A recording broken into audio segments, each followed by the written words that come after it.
La siguiente presentación tendrá como objetivo abordar las reacciones más frecuentes ante la internación, tanto de niños como de adolescentes, con el fin de que puedan distinguir y sobre todo poder evaluar cuáles son las reacciones esperables, cuáles son las reacciones patológicas y cuándo y qué tipo de intervenciones es necesario hacer ante cada una de ellas.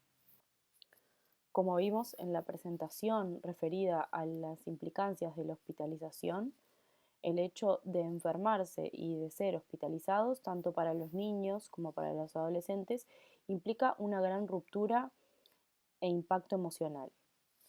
Tenemos que también pensar en que el mundo del hospital, generalmente para los niños es un mundo desconocido, que está lleno de personas desconocidas y donde se le practicarán procedimientos sobre su cuerpo que aparte de también ser desconocidos por ellos, pueden ser dolorosos. En este sentido, el niño va a experimentar distintas sensaciones y va a tener distintas reacciones que también serán diferentes para cada una de las edades. Como reacción general, esperable y que no nos debe parecer extraña ni mala que aparezca, está el miedo, ¿sí? El miedo es la reacción que aparece en la mayoría de los niños y también en adolescentes y generalmente tiene que ver con el temor a lo desconocido, por el lugar, por las personas, por el funcionamiento y por lo que va a suceder. Debemos también contemplar que los niños y adolescentes, en el contexto de la consulta o de la internación, están atravesando un momento de dolor físico y de probablemente intervenciones que puedan ser dolorosas o invasivas, y eso también genere una repercusión emocional haciendo que los pacientes estén más sensibles o más temerosos. Sabemos que el miedo y los temores van a ir variando también según la edad y la capacidad de comprender la realidad. Recuerden de la presentación anterior que tomamos las características del pensamiento y la fantasía como un elemento central dentro de la infancia.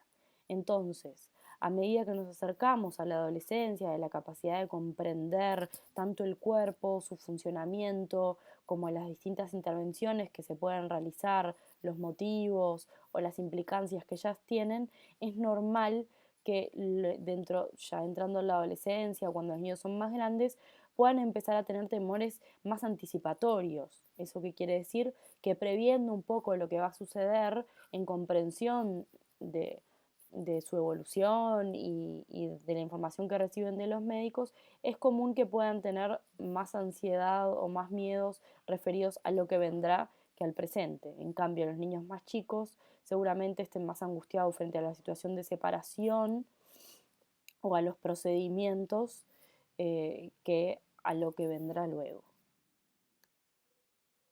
Recordemos entonces, antes de pasar a la siguiente diapositiva, que el miedo es la reacción más frecuente y esperable. Destaco la idea de esperable porque justamente en los casos en que no se presente ninguna reacción afectiva, tanto en niños como en adolescentes, nos tiene que poder llamar la atención. Y por otro lado, también el miedo en cierta medida es esperable siempre y cuando se logre controlar y se logre cumplir con los procedimientos. Que eso sea lo más frecuente no quiere decir que igualmente no sea un motivo de consulta y un aspecto a trabajar con el paciente, sobre todo en los casos en los que no se permiten los procedimientos o que se terminan haciendo en contextos como muy difíciles tanto para el paciente como para el personal de salud, sobre todo teniendo en cuenta lo que abordábamos en la presentación anterior acerca de que los procedimientos que nosotros hagamos sobre nuestros pacientes van a marcar precedentes, que pueden ser tanto positivos como negativos. Entonces, el vínculo que genere en ese momento con el personal de salud en el contexto de su internación o de su consulta, también va a generar repercusiones a futuro. Pasamos entonces a lo que tiene que ver con los trastornos más frecuentes y los cambios que sí generan como mayor preocupación y hay que estar más atentos, sobre todo por el impacto que tienen sobre la salud en los niños. Las conductas basales suelen ser las primeras conductas en afectarse frente a la internación. Por un lado, el sueño y por otro lado, la alimentación. Sabemos que el ritmo del hospital y la alimentación en el hospital tiene determinadas características y va a impactar sobre todo en los niños y adolescentes. El sueño, ¿por qué? Porque por un lado se va a ver interrumpido por el ritmo habitual del hospital, ¿tá? Que implica a veces controles durante la noche o cada 3 horas, o cambios de guardia que implica que vuelvan a ver al paciente.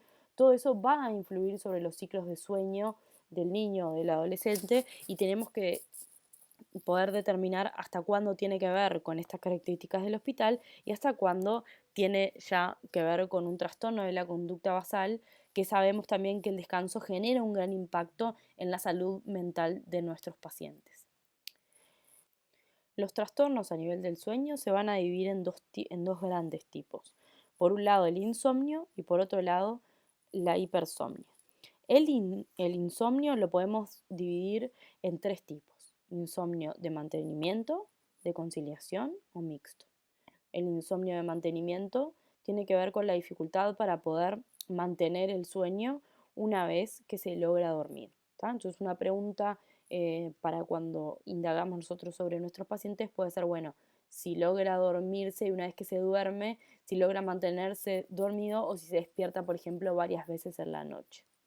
Por otro lado, el insomnio de conciliación va a tener que ver con la dificultad con quedarse dormido. Generalmente lo que relatan los pacientes o sobre todo los padres es que el niño da como a veces muchas vueltas antes de dormir, que se levanta, que se acuesta, que se tapa, se destapa, se siente incómodo. Entonces, la imposibilidad de poder conciliar el sueño entra también dentro de los tipos de trastorno, para pasar después al tercer tipo, que es el mixto, que implica tanto de mantenimiento como de conciliación. Eso dentro del insomnio. Recuerden que otro tipo de trastorno puede ser la hipersomnia, que tiene que ver con dormir más de las horas que habitualmente el paciente duerme.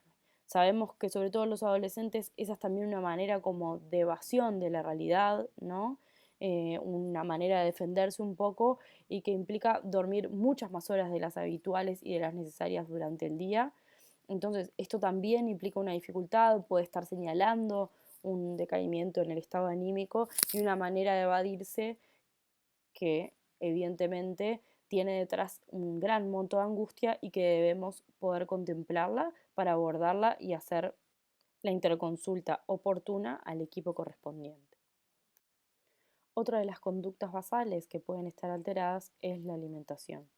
Así como veíamos que hay cambios a nivel del sueño por el funcionamiento propio del hospital, sabemos que la alimentación es otro aspecto también que cambia con la internación, con lo cual es importante también poder indagar cuál es el impacto del cambio en la alimentación sobre la conducta del niño.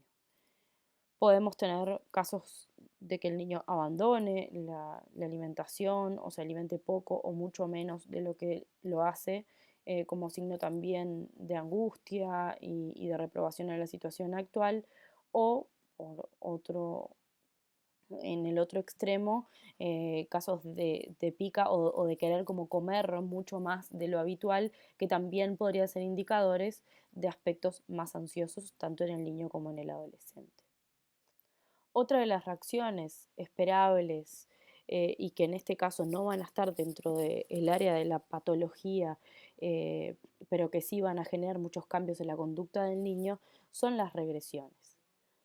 Hay dos aspectos fundamentales a tener en cuenta dentro de las regresiones, y es que son temporales y reorganizadoras. Ahora vamos a abordar cada una de esas características. Las regresiones seguramente son conductas que ustedes han notado o en pacientes que hayan visto, o también si pensáramos como en situaciones propias o familiares que seguramente hayan tenido contacto. ¿Qué es lo que sucede frente a un evento estresante?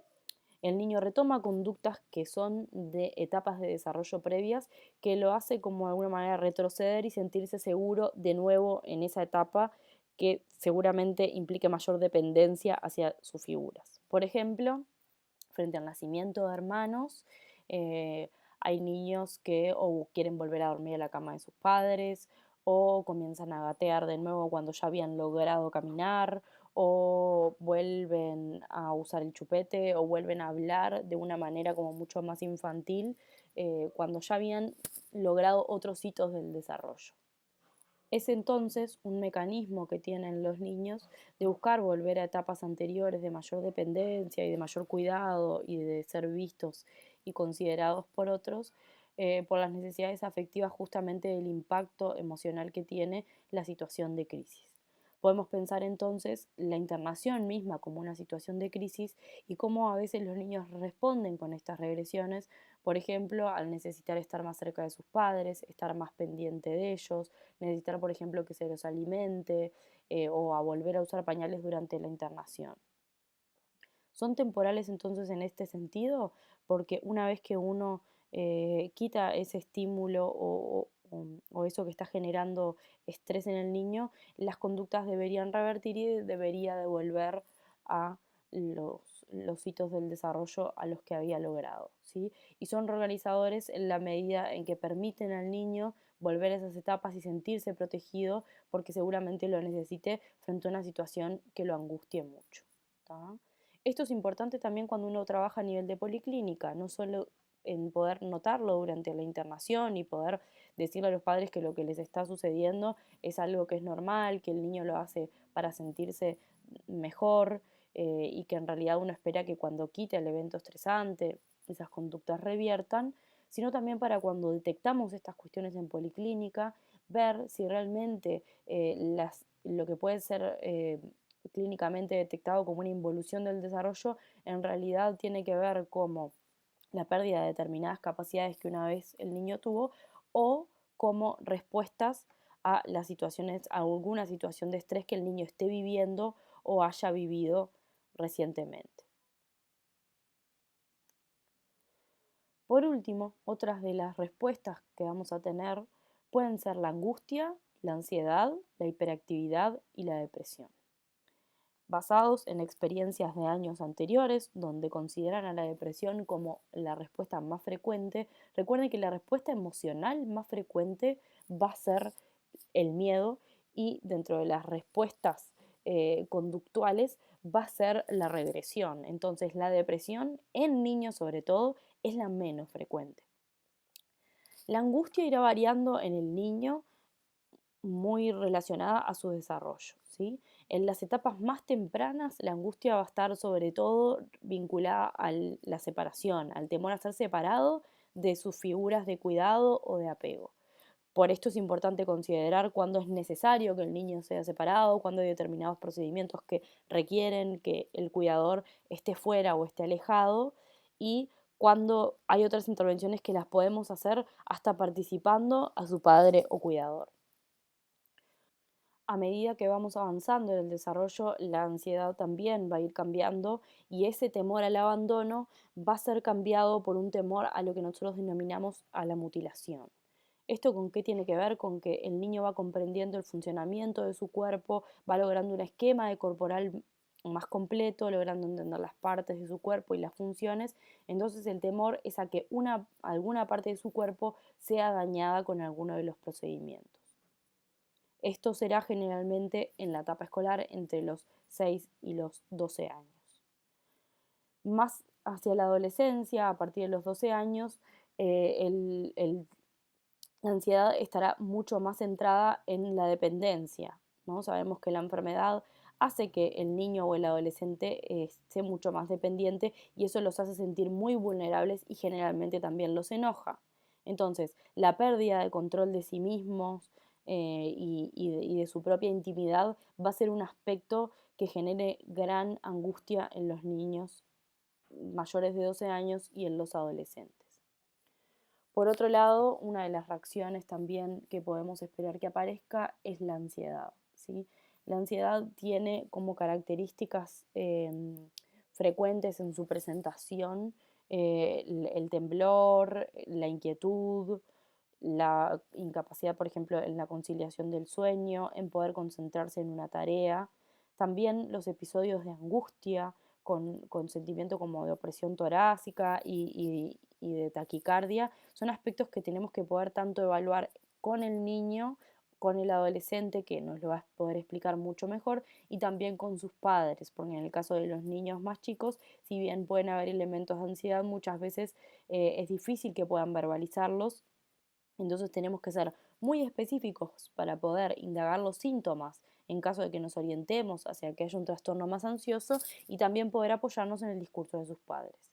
La hiperactividad, por otro lado, va a estar mucho más guiada también por el discurso de los cuidadores y de quienes los observan y va a estar centrada en la incapacidad de poder cumplir con determinadas tareas y de concentrarse sobre todo en una tarea misma. Dentro de la internación también podemos ver como la incapacidad de poder permanecer en el mismo lugar o de poder permanecer dentro de la sala o en su cama y la tendencia esta a la necesidad mucho más de moverse. Sabemos que los niños, su actividad principal es el juego, con lo cual hay cierta flexibilidad que tenemos que tener a la hora de indagar estos aspectos, pero nos sirve también para esto guiarnos por el discurso de sus cuidadores en cómo era en casa, en cómo es ahora y saber si esta reacción tiene que ver también con el estrés generado por la internación.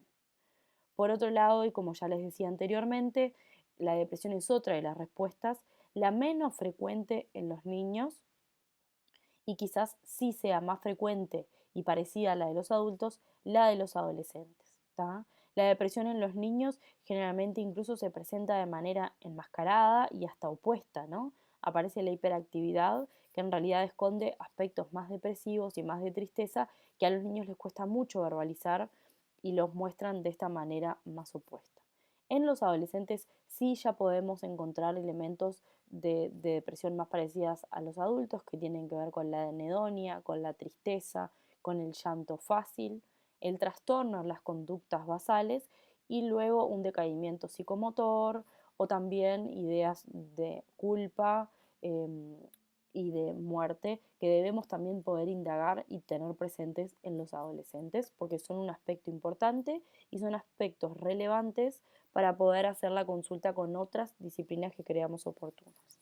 Ante todos estos casos, nosotros lo que les proponemos es que ustedes aprendan a detectar a grandes rasgos cada una de las características de estos trastornos, poder determinar cuándo la respuesta que está teniendo el paciente es esperable, tiene que ver con el contexto de su enfermedad, con el impacto, con lo que haya vivido en la internación y cuándo es necesario hacer interconsulta con otros equipos tratantes, ya sea psicología médica, ya sea psiquiatría, justificando al mismo tiempo y utilizando elementos clínicos que hemos nombrado acá y que a ustedes les ayuda a poder sustentar la solicitud del pedido.